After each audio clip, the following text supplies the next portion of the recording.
Logan and I came out here this morning right after the July 4th holiday, and we started fishing deep, and I wasn't really getting much. So he started firing out a drop shot on the deeper rocks, and he got 3 over 4. So what did Dad do? I had to cast over where he was, and I stuck this 430. So I'm just going to show you quick what we're doing and what it looks like on the 360. Okay, so all we're doing is you can see this puffy, fluffy stuff. That's a bunch of coontail mixed in with a little bit of cabbage. Some of these bigger white things, these are rocks on the edge. And then there's a bar that sticks out. This dark up here is just a fast drop off those rocks. So we started by fishing where the fish have been the last week or two, up where the weeds meet the rock. But this morning, after we weren't catching much, Logan started firing out here on these deeper rocks, and out here it's probably about 15 to 16 feet. And right away started catching fish. So our last 4 big fish have all been out here.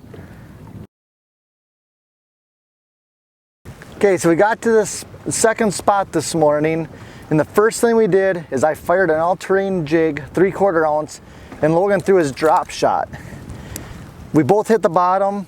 Logan sets the hook on the drop shot. I set the hook on this fish, and we doubled up. This is a 480, beautiful fish, and I'll show you what we caught it on. So here's a 3/4 ounce all-terrain jig I was using, Texas craw. I got a black chunk on it. Got 40-pound braid. And I just fired across those rocks and dragged it across real quick.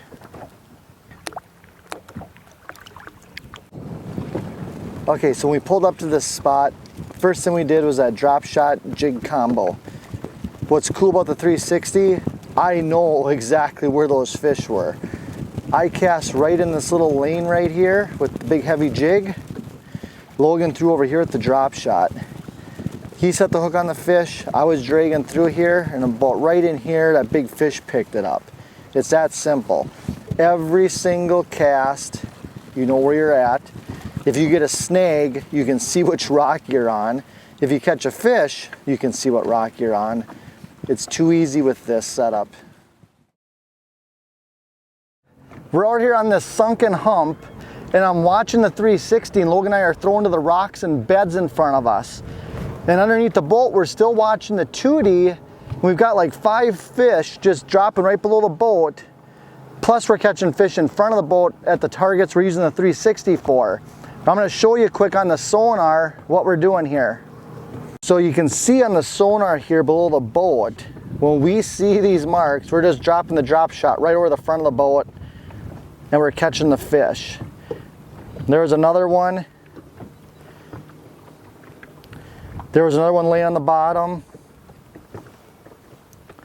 That last fish I was just holding up was that mark right there, and I just dropped down and pulled it up quick. This is where we're using spot lock to hold us, and we have a little line of rock right here, and we're casting out, and most of our fish are coming up on that rock vein, and we're just off the edge of it. But that's where these other sonar fish are, is just out off the edge. So we're kind of doing 2 things at once.